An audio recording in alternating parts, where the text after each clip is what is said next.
Hello student, welcome in biology video tutorial. We are learning the topic that is control and coordination. आपण control and coordination हा topic शिकत आहोत. In this video lecture we are going to learn about the major endocrine glands. आपण या video लेक्चरमध्ये major endocrine glands शिकत आहोत. Out of these major endocrine glands there are 10 glands which are given in our textbook, and today we are going to learn about the second endocrine gland, that is pituitary gland. It is also called as hypophysis gland. And this is the second part out of 3 video lecture series of the pituitary gland. In this video lecture we are going to learn about the adenohypophysis, means the anterior lobe of the pituitary gland. आपण या video लेक्चरमध्ये pituitary ग्लँडचा पुढच्या बाजूचा जो काही lobe आहे त्याला ॲडिनोहायपोफायसिस म्हणून ओळखलं जातं, त्याबद्दल माहिती घेणार आहोत. त्याचं स्ट्रक्चर आणि त्याच्यापासून होणारे जे काही सिक्रिशन्स आहेत याबद्दल आपण इन डिटेल माहिती घेऊया. It is the larger lobe of pituitary Gland. हा जो पिट्युटरी ग्लँडचा लोब आहे हा सगळ्यात मोठा लोब म्हणून ओळखला जातो. It is a highly cellular and vascular part of the pituitary Gland. इथे आपण बघू शकतो की हा सेल्युलर पार्टसुद्धा आहे आणि यामध्ये व्हेसल्ससुद्धा आहेत, ब्लड व्हेसल्स आहेत, म्हणून हा व्हॅस्क्युलर पार्टसुद्धा आहे आणि सेल्युलर पार्टसुद्धा आहे.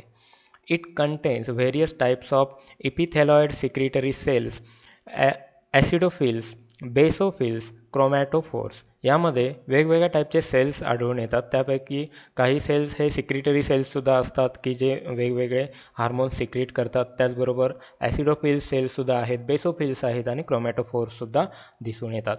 It is differentiated into 3 part: पार्स डिस्टॅलिस, पार्स इंटरमेडिया अँड पार्स ट्युब्युलारिस. हा जो लोब आहे हा एकंदरीत 3 पार्टमध्ये डिवाइड झालेला आहे. पहिला जो आहे पार्ट डिस्टॅलिस, हा जो मधला भाग दिसतो हा याला पार्स डिस्टॅलिस म्हणून ओळखलं जातं. त्यानंतर हा जो सेंटरला पार्ट आहे, ज्या ठिकाणी 2 लोब्स वेगळे झालेले आपल्याला वाटतात, या ठिकाणी हा जो डिक्लिनेशन आहे किंवा इन्क्लायनेशन आहे, हा जो पार्ट आहे याला पार्स इंटरमिडिया म्हणून ओळखलं जातं. आणि जो इन्फंडिलमच्या ठिकाणी जो भाग आहे त्याला पार्स ट्युब्युलारिस म्हणून ओळखलं जातं. आता आपण बघूया यापासून होणारे जे सिक्रिशन्स आहेत हे सिक्रिशन्स कोणते कोणते आहेत. The hormones of adenohypophysis. ॲडिनोहायपोफायसिसमधून सिक्रिट होणारे हार्मोन्स आपण इथे स्टडी करूया. First hormone is somatotropin hormone. It is generally known as growth hormones. Second hormone is thyroid stimulating hormone. Third is adenocorticotropic hormone. Fourth is prolactin hormone, and last that is gonadotropin hormones. So these 5 hormones are secreted in the adenohypophysis. आपण एक एक hormone यापुढे बघूया. First is growth hormone. It is also known as somatotropin, somatotropic hormone, STH, and GH means growth hormones. So these are the synonyms of the growth hormones. This hormone stimulates growth and development of all the tissue by accelerating protein synthesis and cell division. हा जो hormone आहे हा जे वय आपलं developing age असतं त्या developing एजमध्ये ज्या ठिकाणी सेल डिव्हिजनची गरज असते आणि प्रोटीन सिंथेसिसची गरज असते, ह्या दोन्ही प्रोसेसला ॲक्सेलरेशन देण्याचं काम हा ग्रोथ हार्मोन्स करतो. In the developing age of the human being or other animals also, during that age the growth hormones accelerate both the process which are there responsible for the growth, and that processes are protein synthesis and cell division. Highest secretion of growth hormone is seen till the puberty, and then its secretion of becomes low. आता यामध्ये एक graph दाखवलेला आहे की ज्यामध्ये growth हार्मोनचं secretion इथे दिलेलं आहे आणि जो बिलो लाईन आहे ही एज आहे इयर्सची, म्हणजे वयाच्या 17-18 वर्षापर्यंत हायेस्ट याचं सिक्रेशन असतं. त्यानंतर हे ग्रोथ हार्मोन 25व्या वयापर्यंत हे सिक्रेशन थोडंफार जास्तच असतं आणि यानंतर मात्र त्याचं सिक्रेशन कंटिन्युअसली हळूहळू कमी होत जातं. म्हणजे हे सिक्रेशन ग्रोथ हार्मोन्सचं जे आहे हे 20 या वयापर्यंत सगळ्यात जास्त असतं. However, it It is continuously secreted throughout the life for repair and replacement of the body tissue. आणि त्याचबरोबर हे जे ग्रोथ हार्मोन आहे हे थ्रूआउट द लाईफसुद्धा थोडंफार सिक्रेट होत असतं आणि त्याचा उपयोग रिपेअर आणि रिप्लेसमेंट म्हणजे आपल्या बॉडीमध्ये जर काही पार्ट लॉस झालेला असेल, वुंड झालेलं असेल तर तिथे सेल डिव्हिजनची गरज लागते. अशा ठिकाणी ग्रोथ हार्मोन्स सुद्धा यूज होतो. म्हणजे काही पार्शल पार्ट हा थ्रूआउट द लाईफ हा सिक्रेट होत असतो. Improper secretion of growth hormone produce various disorders. आणि ह्या ग्रोथ हार्मोनची जर विस्खळीतपणे जर सिक्रेशन झालं तर आपल्याला काही डिसऑर्डर्स इथे दिसून येतात. आणि हे डिसऑर्डर्स या पिक्चरमध्ये आपण बघू शकतो की हा जो आहे हा जगातला सगळ्यात लहान व्यक्ती आहे आणि हा जो आहे हा जगातला सगळ्यात उंच व्यक्ती आहे. दोन्ही पर्सन एकाच पिक्चरमध्ये आपल्याला दिसून येतात. याची उंची 2 फीट अँड 5 इंच एवढी आहे आणि याची उंची 8 फीट 1 इंच एवढी आहे. तर हे प्रकार जे आहेत हे डिसऑर्डर्सने झालेले आहेत. एक एक आपण बघूया. Hyposecretion. Hypo means below the normal level. Hyposecretion of growth hormone since childhood result in stunted physical growth and condition is called as pituitary dwarfism. जर नॉर्मल ग्रोथ हार्मोनच्या लेवलपेक्षा जर कमी हार्मोन सिक्रेट झाले आणि हे चाइल्डहुडमध्ये जर अशा प्रकारचा हा प्रकार जर दिसून आला तर इथे या व्यक्तीमध्ये डॉर्फिझम बघायला मिळतो. म्हणजे त्याची उंची ही नॉर्मल हाईटपेक्षा सुद्धा कमी राहते. त्याला पिट्युटरी डॉर्फिझम म्हणून ओळखलं जातं. Hyper secretion. Hyper means above the normal level of the secretion. म्हणजे नॉर्मल लेवल जी असते त्याच्यापेक्षा जर जास्त ग्रोथ हार्मोन सिक्रेट झालं तरीसुद्धा इथे डिसऑर्डर दिसून येतो. तो म्हणजे कोणता पुढे बघूया. Hyper secretion of growth hormone in childhood causes gigantism. यामुळे काय होतं जायगॅन्टिझम हा डिसऑर्डर आपल्याला बघायला मिळतो. एक कंडिशन ऑफ ओव्हरग्रोथ. याला ओव्हरग्रोथ कंडिशन म्हणून ओळखलं जातं. The individual attends the abnormal height. आणि यामध्ये त्या इंडिव्हिज्युअलची ॲबनॉर्मल हाईट असते. म्हणजे जी जनरल हाईट मॅक्झिमम 6.5 ते 7 फुटापर्यंत मॅक्झिमम असेल. पण हा जो व्यक्ती आहे हा आपण बघू शकतो 8 फुटापर्यंत वाढलेला आहे. म्हणजे हे ॲबनॉर्मल हाईट आहे. याला जायगॅन्टिझम म्हणून ओळखलं जातं. There is another type of gigantism when the pituitary gland produce excess growth hormone in middle age. मगासचा जो प्रकार होता हा काय होता चाइल्डहुड एजमध्ये जर ग्रोथ हार्मोन सिक्रेट झाले तर जायगॅन्टिझम होतं. इथे मात्र काय आहे मिडल एज. मिडल एजमध्ये जर ग्रोथ हार्मोन सिक्रेट होत राहिले तर काय होईल तर त्याचे काही सिम्पटम्स पुढे दिलेले आहेत. It results in disproportionate growth. म्हणजे त्याच्या बॉडीमध्ये जी ग्रोथ असते ही डिसप्रपोर्शनेट असते. कॉझिंग फिगरमेंट. म्हणजे त्याच्या बॉडीचं स्ट्रक्चर जे आहे हे डिसफिगरमेंट असते. म्हणजे इथून आपण हा एक फेमस रेसलर्स आहे ज्याला आपण सगळेजण ओळखतो द ग्रेट खली. यामध्ये आपल्याला काही डिसप्रॉपर ग्रोथ दिसून येते. म्हणजे याच्या कमरेखाली हा जो लेगचा पार्ट आहे हा लेग पार्ट हा नॉर्मल हाईटने आहे. मात्र कमरेच्या वरती हा जो व्यक्ती आहे ह्याला ॲबनॉर्मल ग्रोथ आलेली आहे आणि हे डिसप्रपोर्शनेटसुद्धा इथे दिसून येते आणि डिसफिगरमेंटसुद्धा आपण इथे बघू शकतो. The enlargement of the bone of the nose. नाकाचं जे बोन आहे हे एनलार्ज होतं. काहींमध्ये जास्त होतं यामध्ये थोडं झालेलं आहे. लोअर जॉ. याचं लोअर जॉज आपण ठळकपणे बघू शकतो. इथे सुद्धा दिसतंय. लोअर जॉ जो आहे हा एनलार्ज झालेला आहे पुढे आलेला आहे. Hand fingers and feet. त्याचबरोबर हात आणि बोटं आणि पायसुद्धा ॲबनॉर्मल ग्रोथ त्यामध्ये दिसून येते. The condition is called as acromegaly. आणि ह्या कंडिशनला ॲक्रोमेगॅली म्हणून ओळखलं जातं.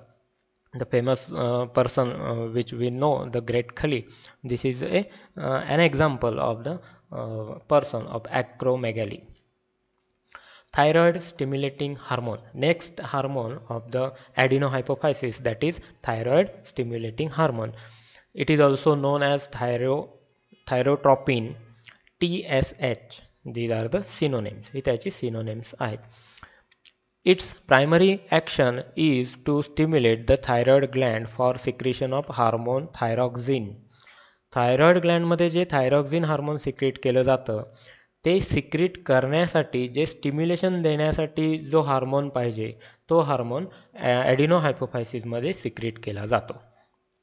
नेक्स्ट जो हार्मोन आहे ॲडिनोहायपोफायसिसमधला तो म्हणजे adrenocorticotropic hormone. It is also known as ACTH and it is also known as adrenocorticotropin. हे त्याची सिनोनिम्स आहेत. तर याचं फंक्शन काय आहे आपण इथे बघूया. It stimulates the adrenal cortex to produce and secrete the hormones. Adrenal gland किडनीच्या वरती असते. Adrenal gland, which we know that it is embedded over the top of the kidney, both the kidney, it has the adrenal gland, and in the adrenal gland there are two parts, the adrenal cortex and adrenal medulla. In the adrenal cortex it secretes their hormones. या adrenal cortex मध्ये त्याचे hormone secret होत असतात.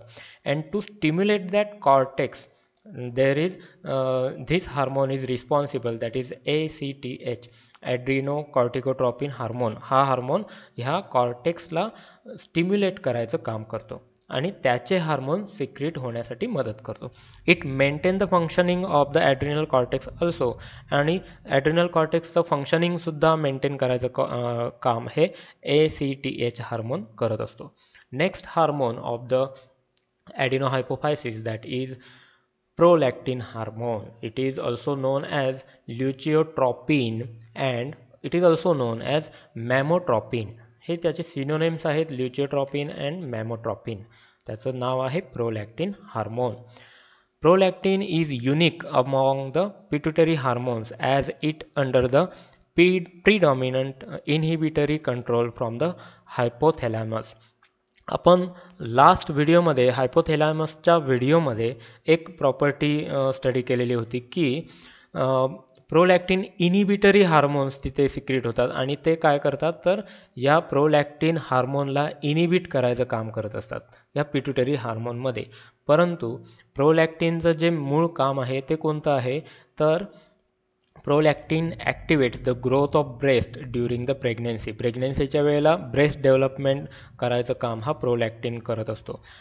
And stimulates the production and secretion of milks. आणि त्याचबरोबर त्यामध्ये मिल्कच्या प्रोडक्शनसाठी stimulation आणि secretion हे दोन्ही कामं या प्रोलॅक्टिन हार्मोन्समुळे इथे या मेमरी ग्लँडमध्ये घडून येतात by the memory Gland after the child birth.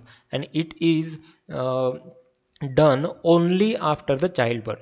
आणि हा जो आहे हा फक्त चाइल्ड बर्थ नंतरच हार्मोन ॲक्टिव्ह होतो.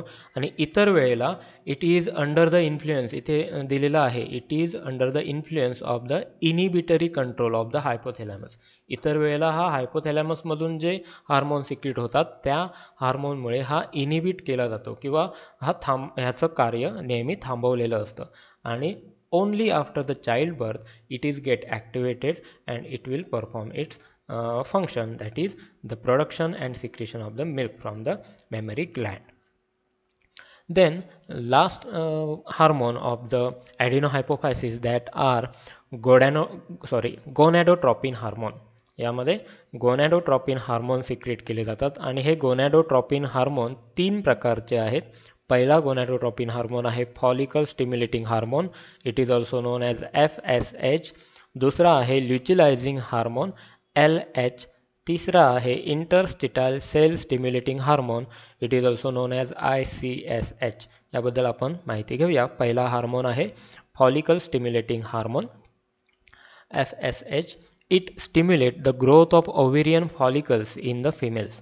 हा हार्मोन काय करतो तर फिमेलमध्ये ही जी ओव्हरी आहे ओव्हरीमध्ये फॉलिकल्स प्रेझेंट असतात की ज्यामध्ये ओव्हम काय होतो डेव्हलप होत असतो. हा फॉलिकल्सची ग्रोथ स्टिम्युलेट करायचं काम हा FSH करत असतो. In male it is concern with the development of seminiferous tubules. मेलमध्ये सुद्धा याचं कार्य आहे आणि ह्या टेस्टीजमध्ये जे काही सेमिनिफेरस ट्युब्युल्स असतात ह्या सेमिनिफेरस ट्युब्युल्सच्या डेव्हलपमेंटसाठी सुद्धा FSH या हार्मोनची गरज लागते. दुसरा हार्मोन आहे luteinizing hormone LH. In female, the luteinizing hormone help in ovulation, discharge of the ovule from the Graafian follicle tube. ह्या ओव्हरीमध्ये हे जे काही ओव्युलेशन घडत असतं, म्हणजे ग्राफियन फॉलिकल ट्यूबमध्ये जेव्हा ओव्ह्यूल मॅच्युअर होतो, तो मॅच्युअर झालेला ओव्ह्यूल जेव्हा ओव्हरीमधून बाहेर येतो त्या प्रोसेसला ओव्युलेशन म्हटलं जातं. ही जी क्रिया आहे ही या ल्युटिनायझिंग हार्मोनमुळे घडून येते. FSH and LH म्हणजे फॉलिकल स्टिम्युलेटिंग हार्मोन आणि luteinizing hormone are responsible for stimulation of ovaries to produce the estrogen. Normal जे काही मेन्स्ट्रुअल सायकलमधलं हार्मोन्स आहेत, ह्या हार्मोन्सचा जर ग्राफ प्लॉट केला तर या ग्राफ प्लॉट केल्यानंतर आपल्याला हा जो रिलेशन आहे हा रिलेशन ठळक दिसून येतो. इथे आपण बघू शकता हा FSH आहे, फॉलिकल स्टिम्युलेटिंग हार्मोन आहे, ह्याचं सिक्रिशन. त्यानंतर ल्युटिनायझिंग हार्मोनचा सिक्रिशन आहे आणि ह्या दोघांच्या सिक्रिशनमुळे जो इन्फ्लुएन्स होऊन जो तिसरा हार्मोन सिक्रिट केला जातो आणि तो ओव्हरीमधून सिक्रिट केला जातो, म्हणजे LH आणि FSH हे जे आहेत हे पिट्युटरी ग्लँडमध्ये सिक्रिट होतात, ॲडिनो हायपोफायसिसमध्ये सिक्रिट होतात, परंतु एस्टेरोजिन हा जो आहे हा ओव्हरीमध्ये सिक्रिट होतो आणि तो ह्या दोघांच्या इन्फ्लुएन्सने सिक्रिट होतो. LH luteinizing hormone induce the rupture follicle to develop into the corpus luteum and for production of the progesterone. त्याचबरोबर प्रोजेस्टेरॉनचं प्रोडक्शन सुद्धा या हार्मोनमुळे होतं. ते कसं, तर जो रप्चर झालेला फॉलिकल्स आहे, हा रप्चर झालेला फॉलिकल त्याचं development it is get developed into the corpus luteum. After the ovulation, the follicles get developed into the corpus luteum and this corpus luteum is responsible for production of the progesterone. आणि हा जो corpus ल्युचियम आहे हा प्रोजेस्टेरॉनच्या सिक्रिशनसाठी responsible आहे. तर हे कार्य आहे luteinising हार्मोनचं. Then there is last gonadotropin hormone, that is interstitial cell stimulating hormone. In the male, it stimulates the testes to produce the androgen called as testosterone. मेलमध्ये जे अँड्रोजिन सिक्रीट केलं जातं टेस्टोस्टेरॉन नावाचं, हे सिक्रीट करण्यासाठी ह्या फॉलिकल इंटरस्टिटायल सेलचा उपयोग इथे केला जातो. Testosterone is responsible for development of secondary sexual character. आणि हे जे टेस्टोस्टेरॉन आहे हे सेकंडरी सेक्शुअल कॅरेक्टरच्या डेव्हलपमेंटसाठी सुद्धा महत्त्वाचा रोल प्ले करतो. So this is about the adenohypophysis of the pituitary gland, and this was the second part of the pituitary gland. In the next part we will see about the neurohypophysis and pars intermedia. आपण next पार्टमध्ये neurohypophysis आणि pars intermedia हे part बघणार आहोत. The notes regarding to this video lecture you will find in the description box. Thank you.